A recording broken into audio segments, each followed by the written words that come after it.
Құрлықтық хоккей лигасы аясында Барыс хоккейшілері Астанадағы жаңа мұз айдынында Динамоны қабылдап, көптен күткен жеңісіне қол жеткізді. Елордалық жанкүйерлерді қуантқан Андрей Назаров шәкірттері ойынды белсенді бастады. Адуынды шабуылдарды үдетіп, 5 шайба артықшылығымен сытылып алға шықты. Барыс сапында Краснослободцев, Доус, Бойт, Романов пен Старченко мергендігімен танылды. Қонақтар Барыс қақпасынан саңылау табуға қанша тырысқанымен, Яна Лацо барлық шабуылға тосқауыл бола білді. Тек ойынның соңында Динамо Павловтың салған шайбасымен жауап қайтарды. Қорытынды есеп 5-1. Келесі матчты жерлестеріміз 12 қараша күні Астанада Йокерита хоккей клубына қарсы өткізеді.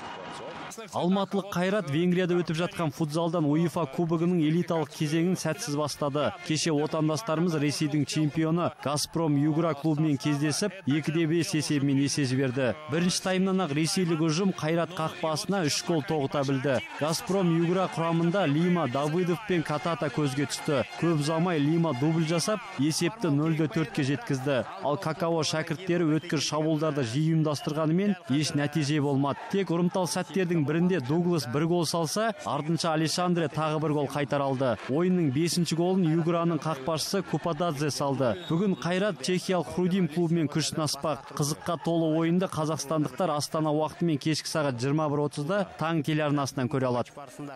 Ерлан Қожағапанов Астана президенттік кәсіби спорт клубының бас директоры лауазымынан өз қалауымен кетті. Қожағапанов мұндай іс-әрекетке баруын федерацияның жұмысына көп көңіл бөлуге бел будым деп түсіндірді. Айта кетейік, Қожағапанов осыған дейін 2 лауазымды қатар алып жүрген. Енді ол тек Қазақстан футбол федерациясын басқаратын болады.